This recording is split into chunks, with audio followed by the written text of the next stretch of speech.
This is What a week. What a week. PoliTricks. Eta, welcome to another episode of Wow, What a Week, hashtag PoliTricks. Ramaphosa suspends police minister. Mkhwanazi keeps dropping even more truth bombs, and the RAF is in a mess with billions missing. Guys, it's a lot. And then on the other side, Eswatini is having criminals dumped there by Trump, and chances are they'll be here before you can even say, make Eswatini great again. It's going to be a wild episode. Botsang is in the building. What's up, my dog? Yes, what's up, big dog? I'm good, man. Kishapo, my brother. I'm good, and yeah, it's going to be a bumpy episode. Morning to the followers and the viewers. You know, I was at a event in Ibiza, Spain. Yes. On Sunday night. Mm-hmm. Loud music. One ear pod streaming the family meeting. You are crazy. Why would you do such? Because I don't want to miss it, and I don't want to see it on social media.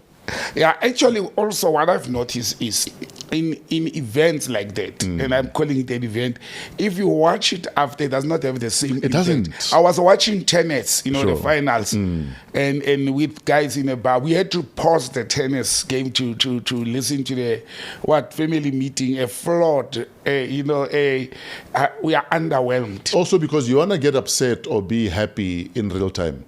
Oh, yes. You know what I mean? Yes. That's why for me it's important to watch it live. But for me, Fresh, to be honest, I didn't expect much from the president, and I am not disappointed.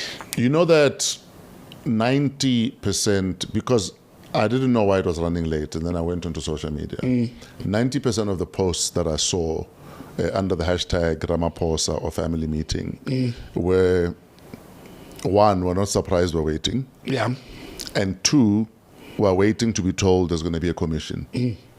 So it almost shows you the level of skepticism generally on the streets of social media. But it is the president's behavior and conduct and his modus operandi. If you look at from the late coming started after lockdown. When he started in his first term, he was actually a little bit punctual most of the time. But after the COVID-19 lockdown, he started being late for meetings, which is actually very embarrassing that when people were clapping hands and praising him for keeping time, I actually looked and said, but why are we clapping hands for a person to be keeping time? Because that's what we are supposed to be doing. But the content, there was waste of our time.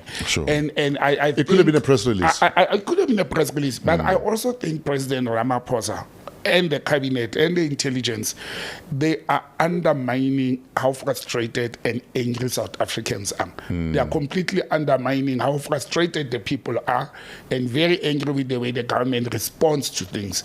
And they think they are doing things within the legal parameters, and to calm people down, there's a commission that will go into the root evil of corruption and maladministration.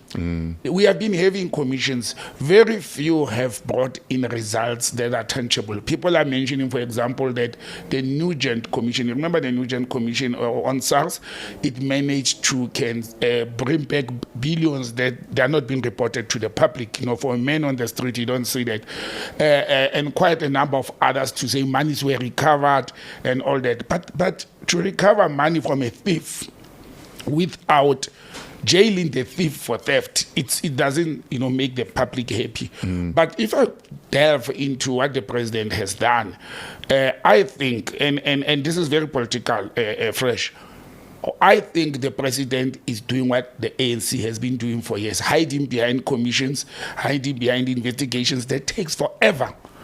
Understand? And what will this done? This will cool down the investigation and the harassment and anything else that can come out of this. We should not hide that Mr. Mtsunu, the minister or the now placed on leave minister of police, has aspirations and he has announced to contest the presidency of the ANC, but also that he was the lead campaign in the second term of President Ramaphosa. He was the lead campaign person towards Ramaphosa's, upcoming into power in this. One being a leader in KwaZulu-Natal with the popularity, but he worked very closely with people that are being mentioned in the now sealed CR17 funding. Quite a number of people that are mentioned in those files, those that were leaked, those that we saw the names, some of them is the same names that General Mkhwanazi has brought to the fora.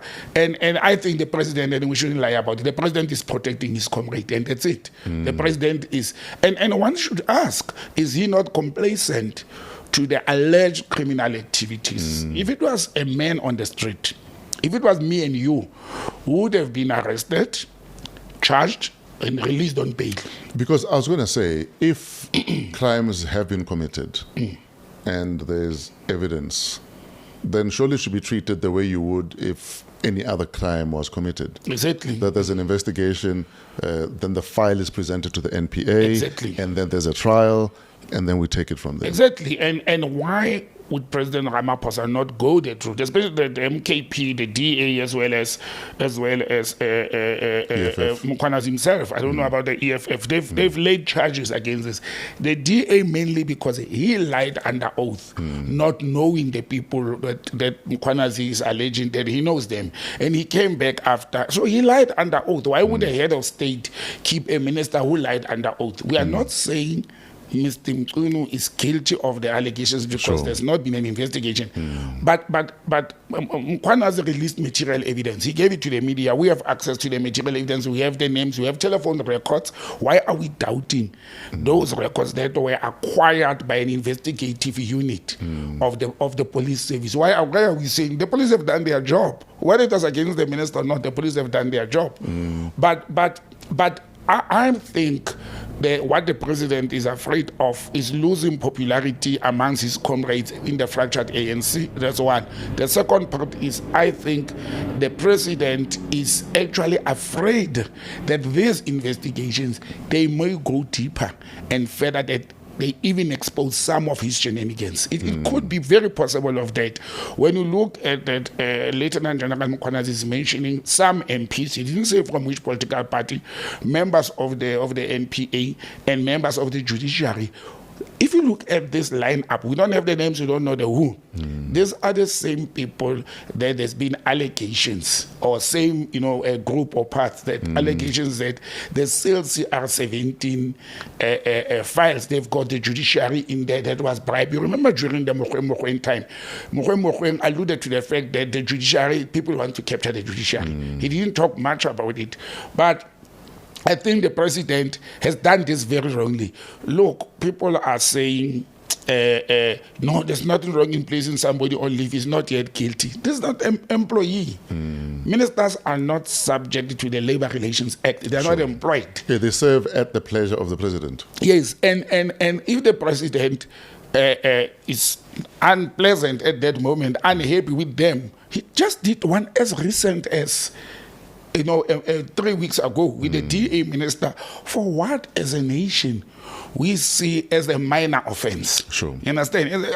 Unlike this serious allegation, especially that the DA minister or deputy minister was fired or dismissed because also of the president. Yes, it was a misconduct. You can't, it's absent without leave.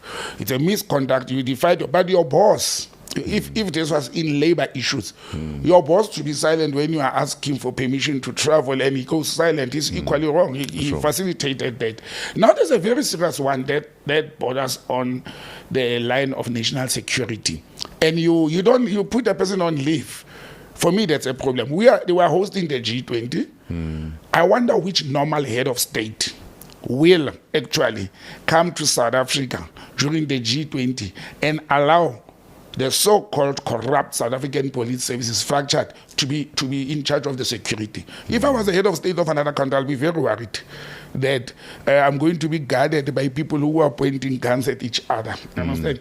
So, but what gives me comfort, and this is something that we may share with the viewers, is the decision of Parliament on Tuesday or Wednesday, I can't recall, where I think it was on Wednesday, they took a decision to say, remember there's 3 parliamentary committees on any sector. There's the portfolio committee, and then there is the oversight committee, then the scope.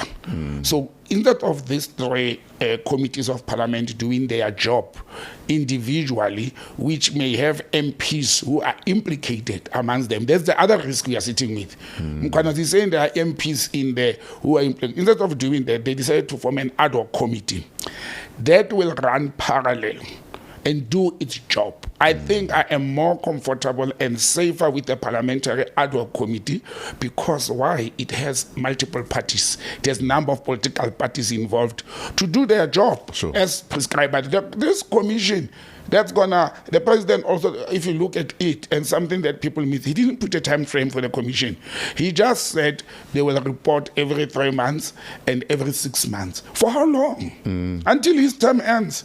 Until the ANC goes to the elective conference in 2027, then the Ramaphosa can't contest, they put a new person who will kill that commission report like each one of them have been doing after. So you're saying Minister Mchunu and General Mkhwanazi are better off under oath going to parliamentary committee and telling us what's going on? Yes, I think they're better off being subjected to the parliamentary committee. That commission, which for me it's a lullaby kind of a thing, it can go and waste money, it's fine.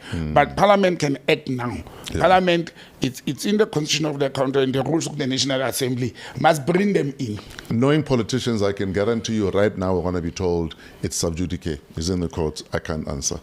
Oh, no. You see, when it's not in the courts, that's a commission. It's not in a court. No, the court hasn't, NPA hasn't charged any of them. So it's not in the courts. So you can't hide bring behind. that. You can't hide behind it. It's in the court. I reserve my comment. You can't. Understand? Mkhwanazi is still at work. He is compelled by the law and by his job to can go and respond like they did with Collins Letswalo recently. And also because his claims are huge.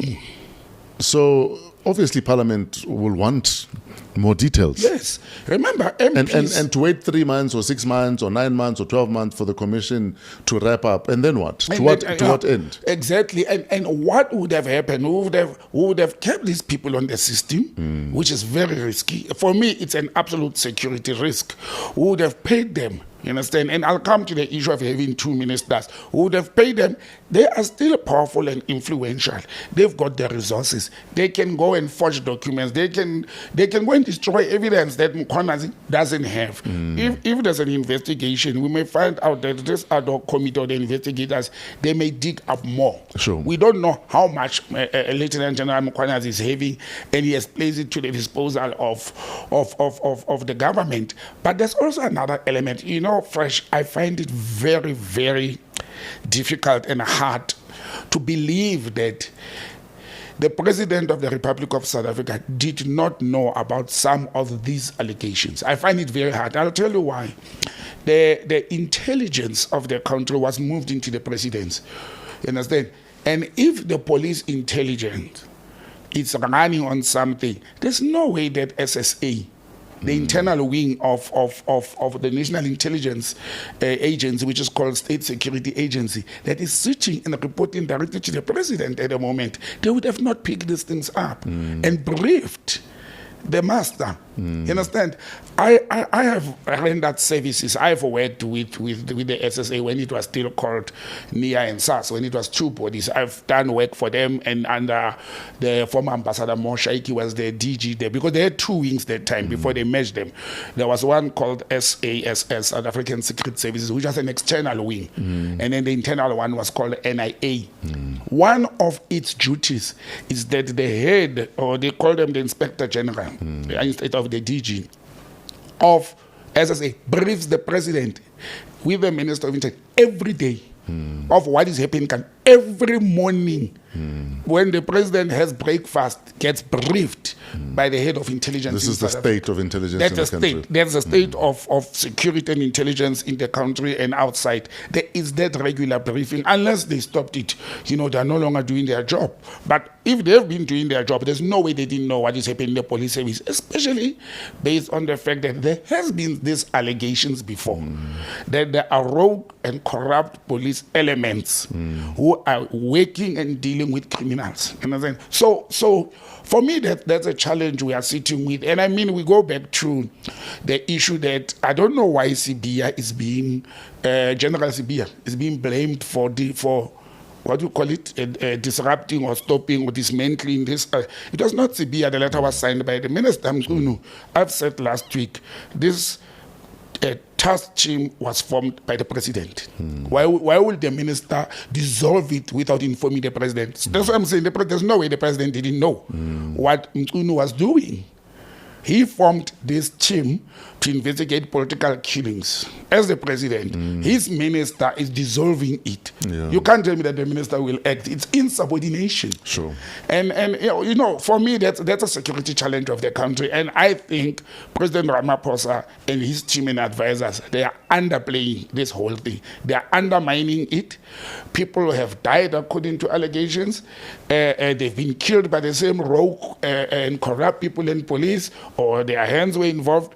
Machine guns were found in people's houses. There have been ballistic tests. That's evidence. What more evidence do you want? If a rifle is found in Fresh's house and it goes for ballistics, and ballistics report come and say that rifle, it's the same one that killed an artist somebody. there, yes, and shot someone and else shot there. somebody there. Fresh, you will be arrested. Even if you can say that rifle belongs to Botsang, you will be arrested. Botsang Someone will be arrested. Yes, you will be arrested for possession of illegal weapons, because for you they are illegal. Sure. If the rifle is mine and it's legal, I will be arrested also for handing over a firearm that you are not licensed to have. Both of us will be in jail at the moment. What more evidence does this country want? That one piece of evidence.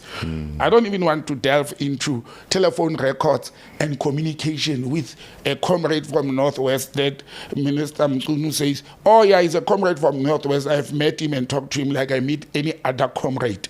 Understand? Any other comrade. Maybe it's true, but put him in front of the dog. Put him in the dog for him to come and explain, so that Mkhwanazi can bring whatever evidence he has. Sure. And for me, that's the challenge, that we are not seeing the security of this whole thing.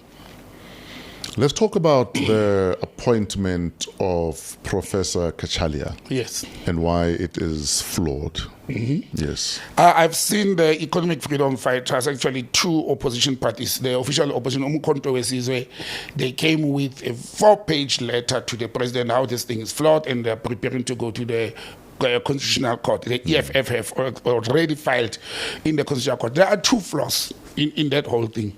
Number one, I think the president advisors, they misled him, or he just ignores the law, to say you can appoint, the Constitution allows the president to can appoint 2 people who are not elected MPs to be members of his cabinet. Yes. Okay? And I don't know whether there's those 2 or not, or if there's vacancies, but he's allowed to. However, I've used the word very clearly, members of the cabinet. Now, it cannot be 18 people. You are a full minister. You get sworn in. You must be sworn in and become a minister. You can be Professor Kachalia or anybody else. It can be Trevor. It can be Botsang. It is to the interest of the president, or the preference of the president. At the moment, we have a minister of police. The president can't appoint another minister of police because the Constitution and the National Assembly hasn't approved that you can have 2 ministers of police. They already have 2 deputies. That can be done. We have 2 deputies at DERCO. We have 2 deputies at the DTIC. We have 2 deputies in the police, and many others where they think they need 2 deputy ministers. However, something very important again, why we can have 2 there, because deputy ministers are not members of the cabinet. Yes. However, they are members of the executive. You understand?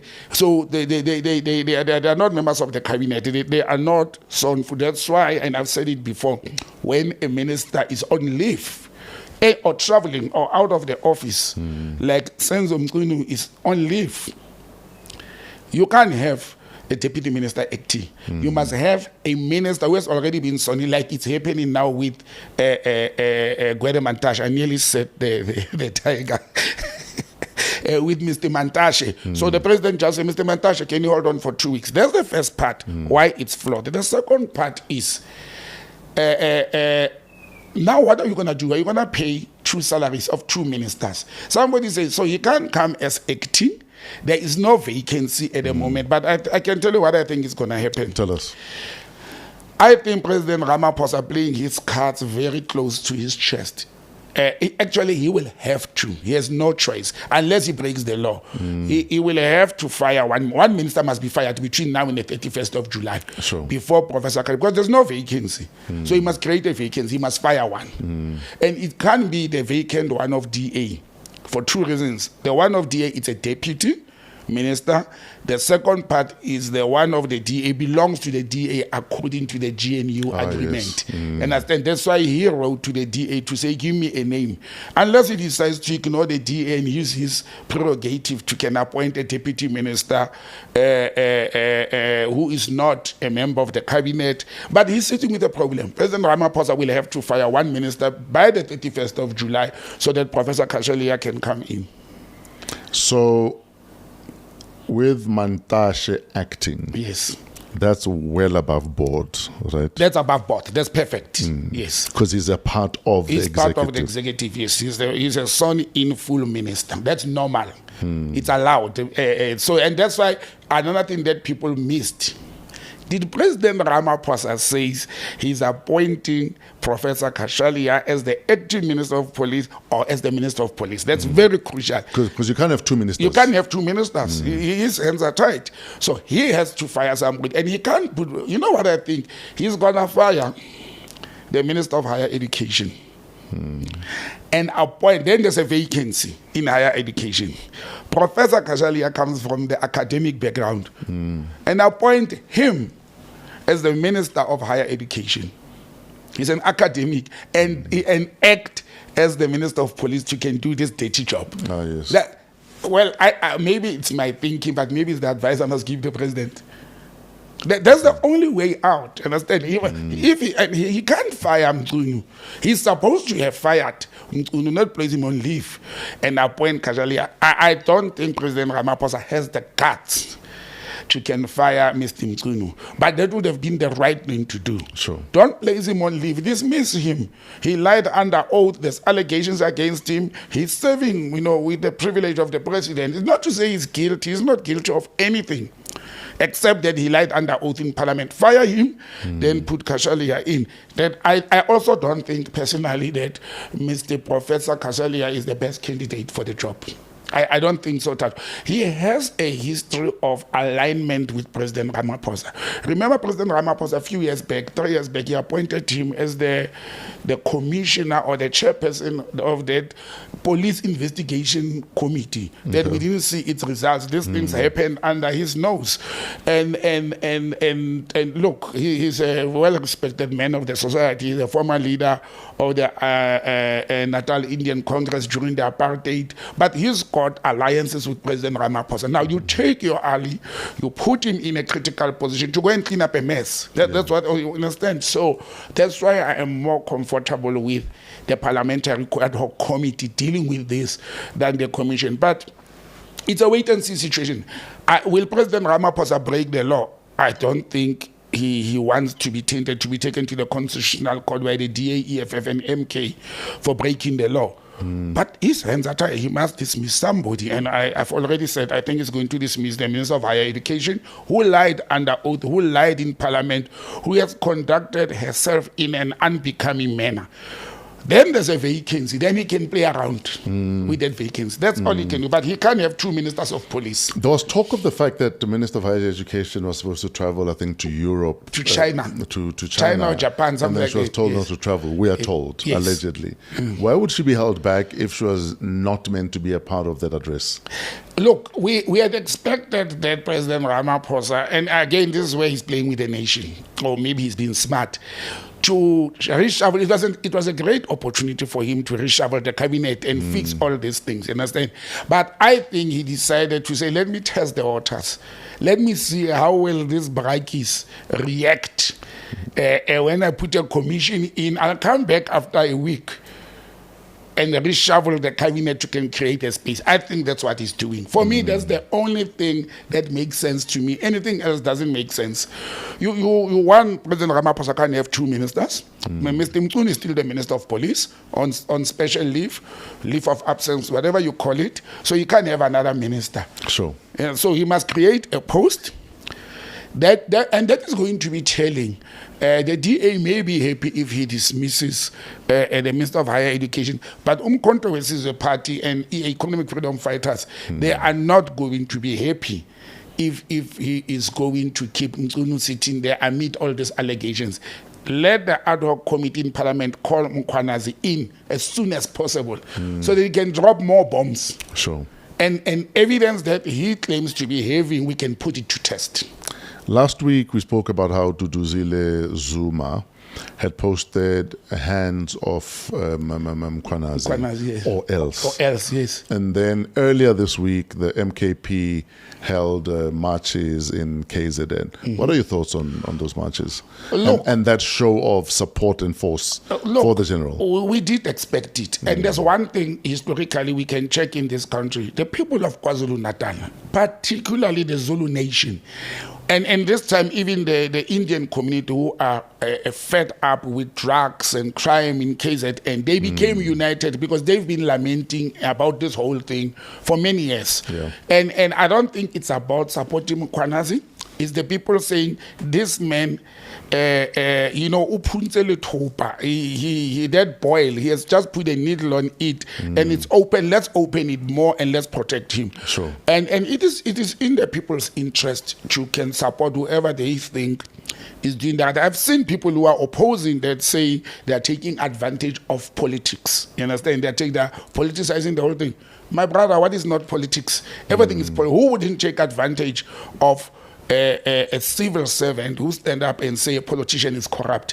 If I own a political party or I'm a member of a political party, I will take advantage of that myself. That's one element. But another march, it's planned to happen in the Union Building. Yes. Again, Mkhwanazi's face and name is being used. You know, somebody had said to me, why is Mkhwanazi quiet when people use his face in protest against Ramaphosa must be removed and so on? I'm like, but the man is already in the doldrum. The man has put himself in front of the public and say, I'll be the sacrificial lamb. I will stand by the people. He's not saying any President Ramaphosa must go. There are people who are saying that. He's not saying Mchunu must be fired. He's simply saying this man is corrupt or he's linked to corrupt people. Him and Sibia and many others. But again, people are surprised that Duduzile Zuma and MKP are supporting Mkhwanazi. They still hang on to that thing that his father or the president of MKP, President Zuma, failed to see talent in Mkhwanazi. Sure. When he appointed Maria Pierre above Mkhwanazi. Because Mkhwanazi was acting for a while. National commissioner for a while. They said he failed, but if I fail to appoint, it doesn't make me your enemy. It doesn't. I've never said you are useless because you are occupying a very crucial position as a provincial commissioner. But look, Tato, this thing is already out of hand, brother man. It's out of hand.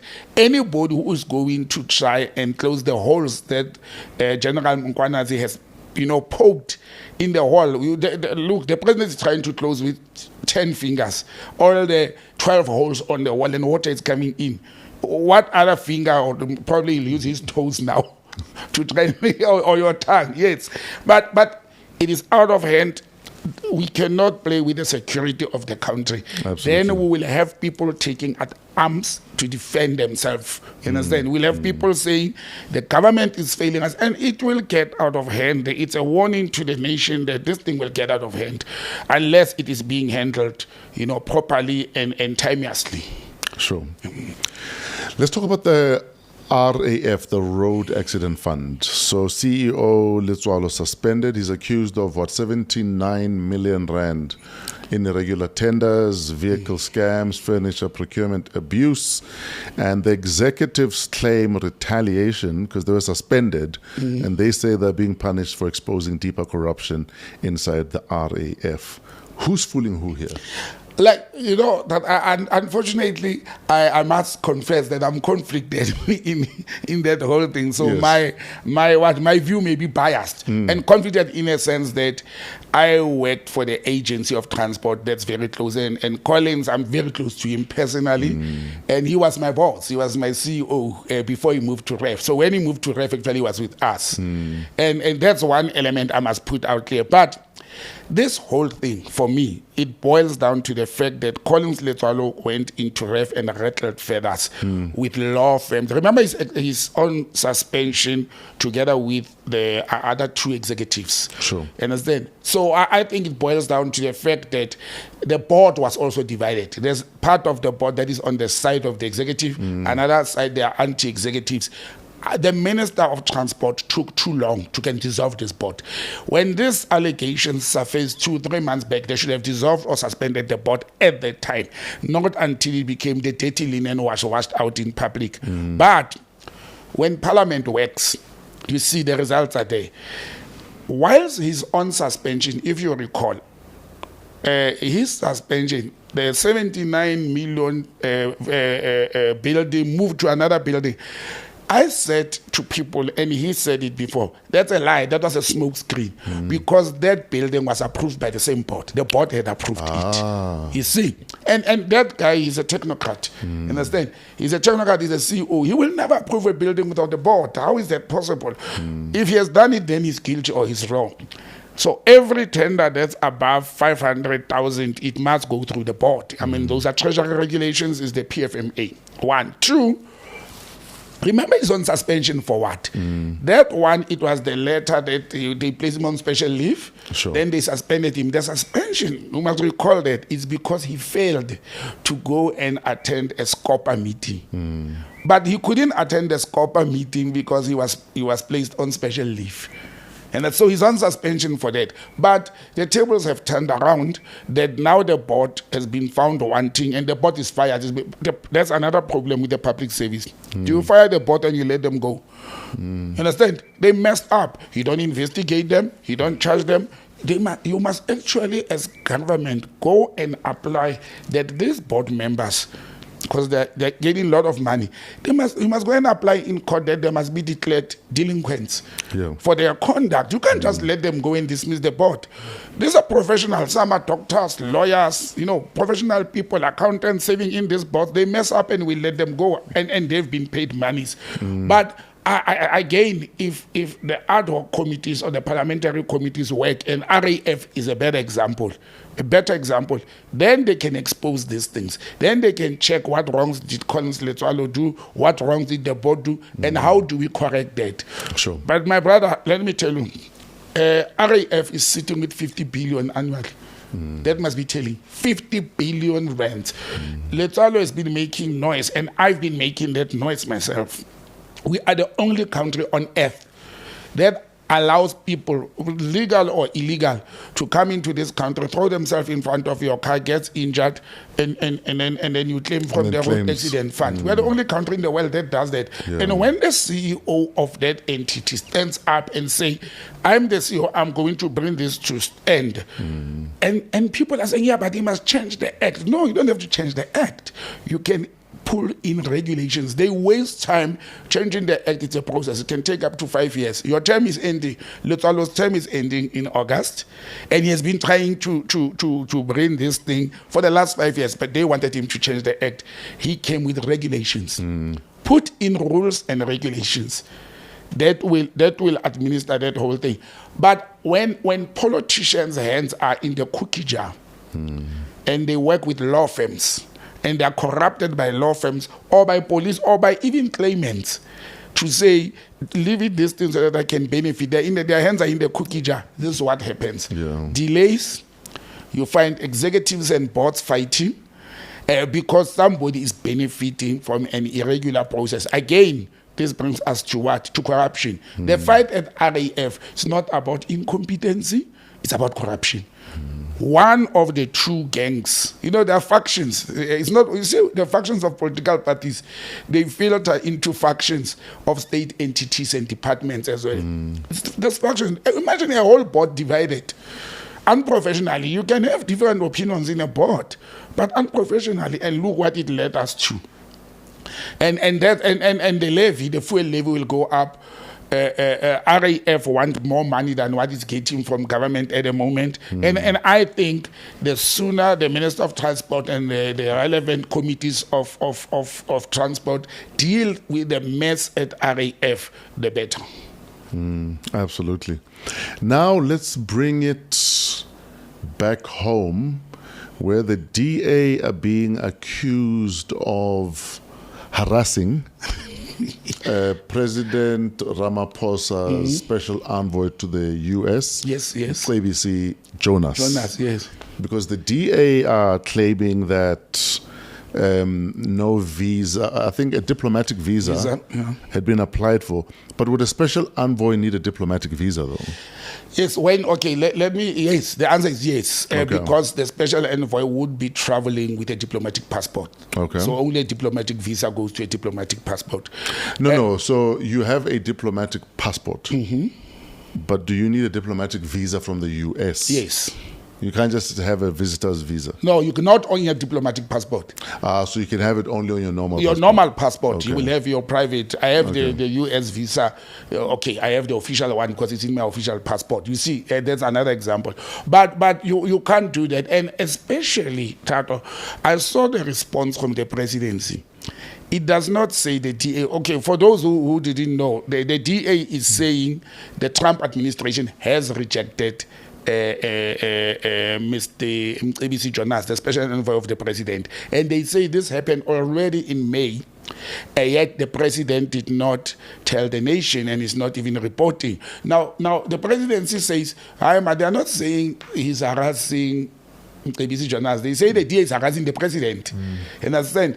The presidency is saying, we don't have to, this man is my envoy. You understand? I don't have to report to you. You can't tell me when I should tell the nation that Donald Trump administration has rejected the visa application of ABC Jonas. But the DA goes further and say they spoke. They claim, they didn't provide evidence. They claim that they spoke to some senior officials in the Ministry of International Relations, which is called the State Secretary's Office. And they say the Americans even did not receive the credentials. Remember, I explained in the past how it works, but that's only when you are a full ambassador. But as an envoy, do you get to present? Not necessarily. Because my understanding is, as an envoy, you're behind the scenes. Yeah, not necessarily. But remember, we don't have a resident ambassador in the US. As is. We don't even have a charge d'affaires, because the charge d'affaires was our military attaché who was also chucked out. Understand? So look, we can't play semantics about this whole thing. It's a very serious thing. We don't have a resident ambassador in the US. We've got challenges with the USA. And that ABC Jonas was appointed by the president, and he was very clear. First, to say, since we don't have an ambassador, we need an envoy. To do what? To go and massage the Americans and engage the Americans in repairing their relations, as well as helping with trade challenges we are having with America. Sure. So that person will technically or partially be doing a work that an ambassador or a resident diplomat was supposed to be doing. Whether the Americans denied him visa or not, I don't know why the president's hiding about this. I don't know whether is it because we're going to be embarrassed to say, some of us, we told President Ramaphosa that Mr. Trump is not going to allow ABC Jonas into the US. We have said it at the beginning, despite the fact that we're wondering if he's the right person for the job. Again, like Kashalia, he took his friend, took his business partner from MTN. He's one of the major shareholders of MTN, and he put them in that position. A person who has insulted Trump before. So I'm saying If the Americans has done that, let the president appoint an ambassador. Yeah. You know what does it say to me as well, Fresh? It says to me the president does not have confidence in career diplomats who are sitting at DERCO headquarters, the OR Tambo building, who are career diplomats who are qualified, or even some ex-diplomats and ambassadors who are available to can serve and quickly to render the service and repair the relations or improve the relations with the USA.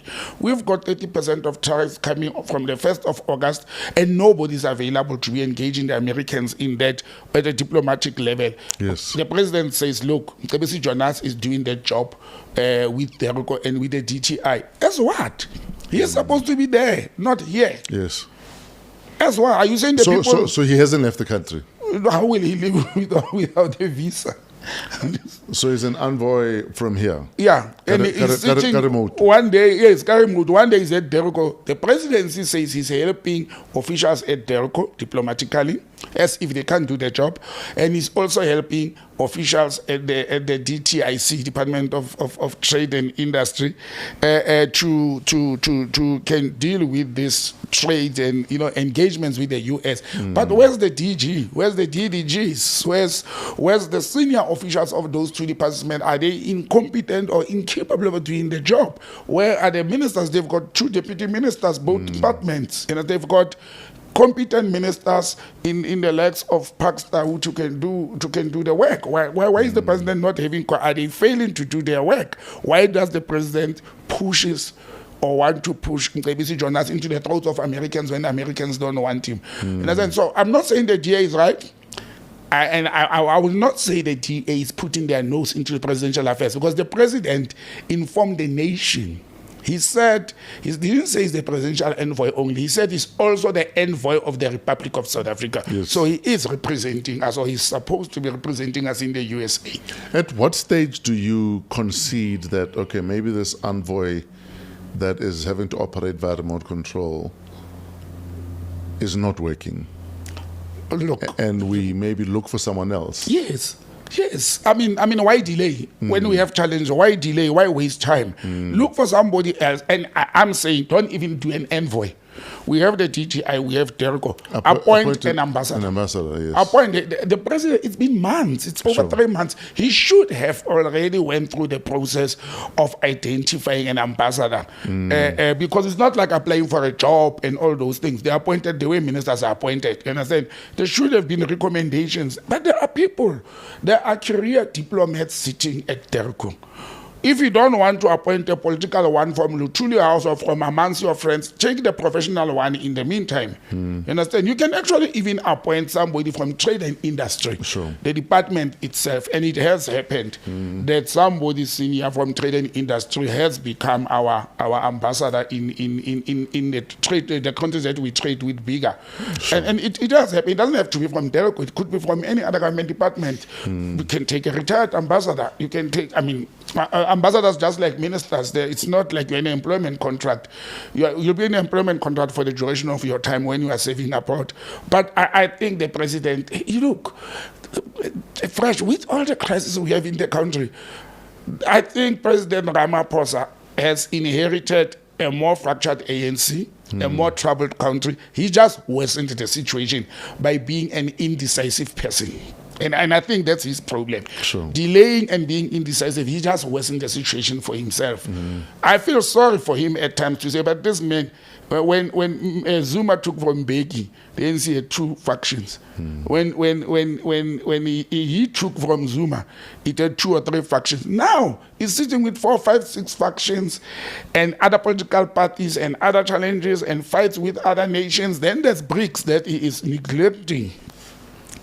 But look, being an indecisive leader, it's a disadvantage. And we have a head of state who is very indecisive. Sure. And when he decides, he actually doesn't decide. He decides to shift the problem, the commission, and investigation. You understand? That's what he does. Those decisions he makes very clear. But he's hiding behind such things so that in future he must say to people, but it was not me. It was that professional, it was that commission, it was that judge, retired judges. It's shifting responsibilities. Sure. Yeah. Can we move to the mountain kingdom of Eswatini? Is it the mountain? No, man. Is it the mountain? The mountain kingdom is Lesotho. Yeah, but it's also a mountain kingdom. Is it also a mountain kingdom? Yes. That's why there's valleys and... Oh, okay. I didn't know it was a mountain kingdom. So Lesotho is the mountain kingdom. Okay. Eswatini is a mountain kingdom. Oh. Also. Okay. Anyway, so 5 US-based convicted criminals were deported to the Kingdom of Eswatini. This is all under a revised Trump-era immigration policy. Yeah. And human rights groups warn the move violates international law due to Eswatini's human rights track record yes. and the authoritarian record. So human rights groups are saying you can't take people out of a frying pan and then put them into a fire, is what you're doing, send them Eswatini. You know, first of all, Fresh, what we should be asking ourselves is that why is America not wanting their prisoners? It's their prisoners. Why don't they want them in the USA? And I'm certain SADC would also be concerned about why Eswatini would agree to being a dumping ground without for dangerous high-risk deportees. Because these are high-risk deportees. Very high. I mean, even if there are only 5, and I'll get to my thinking about that. Yes. But Eswatini is a member of SACU. You know, the Southern African Custom Union with Botswana and Namibia, South Africa, and Lesotho. Okay, so you disregard. First of all, you are landlocked into South Africa and Mozambique, and you disregard all that. And then you go and you disregard the regional body, which is SADC, which had an uproar when the East African country of Rwanda wanted to do the same, or they did the same. Yes. Now you take 5 criminals. Hardcore. One. If I know of 3. One is murder and robbery. One is a rapist of a child, raped a minor child, and then another one is another kind of murder. The other 2, I don't know what they did. But they're deportees. They are not nationals of America. So why don't deport them back to their own countries? The story we get is that their own countries don't want them. That's what the Trump administration has first approached their home countries. Their home countries. Their mother countries. Their mother countries, yes, resident countries. They've approached them, they've rejected them. And they said, we don't want these people. But I can tell you, it happens a lot. That and that's the problem we have in South Africa. Quickly, it happens a lot that people claim to say, for example, when we arrest people, illegal immigrants in South Africa, one of the things that delays and make us to keep them in detention camps is we must identify which countries they come from. Do you know majority of what do they do? Yes. If somebody comes, for an example, from Nigeria, he will say, I come from Tanzania. So while we are verifying the citizenship with the Tanzanians, we must take care of this person at the detention center. They become your problem. Then they become your problem. So many people also, if they are wanted in their home countries, they will not. You wouldn't want to be deported to a country where you are going to be facing another criminal charges. So those countries, they say this person is a problem. We don't want that person in our country. They reject them.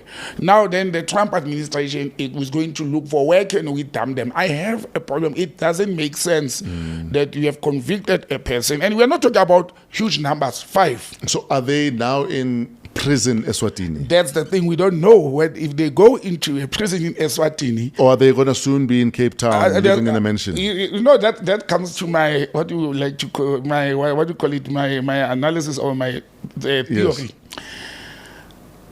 I think we are sitting with American spies. That's all I can say. I don't think these people are prisoners. I don't, no matter how much money will America give Eswatini, why would Eswatini want to bring into the society a rapist, a robber? Because if American kids are not safe because of this person, why should children in Eswatini be exposed to that risk? Exactly my point. Why would America not keep these people in prison in America? That's what we should ask. Because America has enough penitentiaries. Enough, and they have the money. Now, somebody says, but they're going to give Eswatini maybe per month a prisoner this amount of money. Why don't you spend that amount of money while that person is in prison in the USA? Why wouldn't you do that?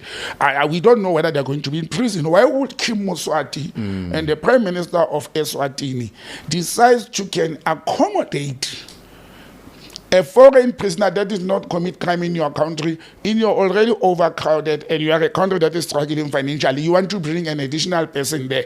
Even if you get money, even if they give you how much money, why do you want that burden? Why do you want that risk? And that's why I don't think these people are going to be in prison. What does the law of that country say, of Eswatini? We haven't talked about what does the law of a country say about a person who did not commit a convict, who did not commit crime in the country. You are just being asked to accommodate that person. What does the law of Eswatini say about that? And that makes me believe that. But do you honestly think the king cares what the law says? No, the king is supposed to care, or the people of Eswatini are supposed to care what the law says. Do you think the king cares what the people think about Look, what the law says? In the history of King Mswati, I don't think he cares. The way he has spent and abused monies in Eswatini, I must be very careful. I intend to. Wasn't there a shopping spree just last week in the news? Yeah. They went for a shop. The wives went on the shopping spree. Maybe the money from America has already arrived, so that the wives of King Mswati can go shopping as they usually do. And people may say we are insulting the king. No, we are not insulting the king. I have high respect for the royal king. But where a country makes decisions that do not make sense and put us at a risk, I politically believe America is planting spies in Africa, particularly in the SADC region. But nothing stops America from an American spy from getting a visa or a permit to come here under different pretenses. They don't have to parade as a former prisoner. Look, Tato, government gets into what do they call this thing? Deals with criminals. You understand? Probably they have a deal with these people. To say we'll release you to that part if you are going to do that job for us. Yes, you are correct. Nothing stops them for America to be giving them free visas, but they will also want to monitor them. They will also want to check on them and all that. And they don't want them to come to South Africa directly. And I'm talking about South Africa. They could be doing this for Mozambique. They could be doing this for Lesotho as well. But I'll talk about my own home country and say, I think we are the target here. I honestly think we are the target because it doesn't make sense. South African intelligence and the Border Management Authority, they must make sure that they have those people's pictures, and every record of them and check their movement. They must be put on high alert. That's what I would do. I would put them on high alert. Because I find it disturbing that even just as a sovereign state, you'll be fine with convicted felons that another country doesn't deem them fit for their own penitentiaries. Two countries. To be coming to your own to your jail. Yeah. It's a different story if it's a refugee. Yes. And we'll say, listen, these refugees, can you help us offload? Or if they were Swati nationals. Yes. Understand? Because it has happened to we're say, sending you people back we'll home. send you to your country to serve sentence there. It happens a lot. It happens in deportation and consular services a lot. In fact, countries have agreements and say, you better go and serve your sentence at home if there's that agreement between the two countries. In fact, that conversation even came up when we were discussing corporal punishment a couple of weeks ago. Yes. Maybe start looking at having countries take back their nationals to serve time there. Yes. I mean, that's a normal practice in the world, but the country where you have committed crime in doesn't want you. Your own country doesn't want you. Why should that third country take you? To do what? It's very disturbing. Because everyone has a price. Oh, that's the point. Everywhere. And why would you pay a price? Why would America be prepared to pay the Kingdom of Eswatini a price to take these 5 criminals? There's more beyond this. And one day we will wake up. Those prisoners, they'll be somewhere in KwaDuduza, they'll be somewhere in Durban, they'll be somewhere in Cape Town, or even in Johannesburg. Watch the story. And we shall say Botsang was right. Watch the story. That's what I'm saying. If I was head of intelligence in South Africa, head of the BMA, I will put a red flag on those people. But America will not give us the names as well because of the sour relationship at the moment. But maybe we must ask the king. They must send that Zuma is King Mswati's father-in-law, even if the wife has run away. or came back home, they must ask Zuma to talk to Mswati and say, ask this man to give us the names, the photos, and everything of those people, if possible, even their fingerprints, so that the day they try to sneak into South Africa, we put a stop on them. That's what we should do. Yeah, we have a right to. In fact, the whole SADC region have a right to say we need to know who these criminals are, so that if they make their way, and inadvertently they'll make their way here. They will. They will. Like everyone else. Yeah, and it's money. We are out of time. Okay, sir. Because you are late for your next meeting. Yeah, I need to leave. But what are your thoughts on Minister Nchaveni talking about there is no coup, there's no threat, but there are people who are planning something and we're watching them and it's not going to happen? I don't know where does Minister Nchaveni get that from. You know, this lady, I actually went to think, Minister Nchaveni also spoke about Dinel and problems at Dinel as if she was not part of the Dinel. Before she moved to the presidency and became a minister, she was part of the Dinel board. When all these shenanigans happened, and today is going to criticize it. What coup?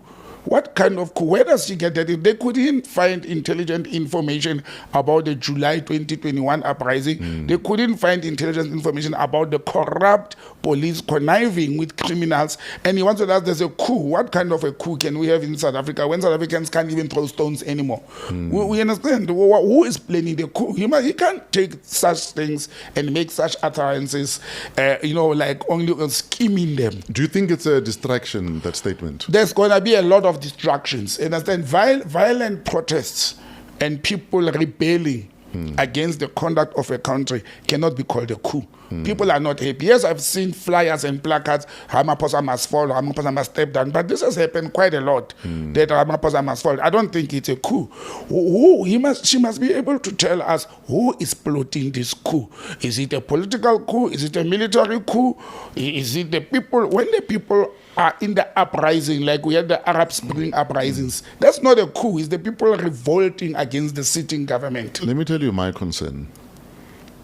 Because I've got friends who work in intelligence.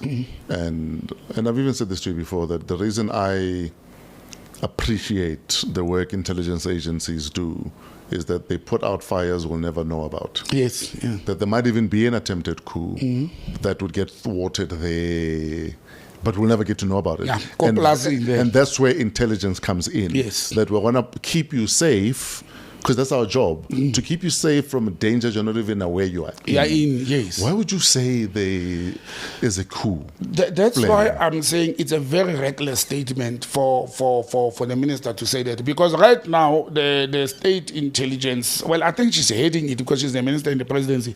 They may someone here to parliament to come and explain, and they will say no, but it's secret services, we don't talk about such. However, I think it was very reckless of Minister Nchaveni to do that. I don't think there's any coup in South Africa that's been planned by anybody.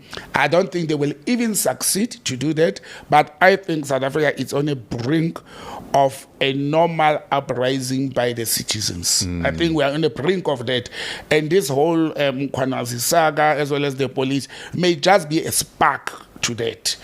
Because people are, heartful. People are heartful. Black, white, Indian, pink, purple, everybody's heartful about the situation in the country. And people can't take it anymore. I think we are into that more than a coup. Sure. Yeah. We're out of time. Thank you, my Where brother. do we find you online? botsangm@gmail.com, and on WhatsApp it's 083-884-7787, and on social media handles @botsangm. Thank you, as always, for being a part of another episode of Wow What a Week, #PoliTricks with Fresh and Botsang. Coming to you from Discover TV out in 4 ways. Shout out to Trevor and the crew at Pezulu Works for the cinematography, and to Kele Somodisa King, our executive producer, and YBF for all of the behind the scenes and all the social media stuff. Till next week, have a wow week in spite of yourselves.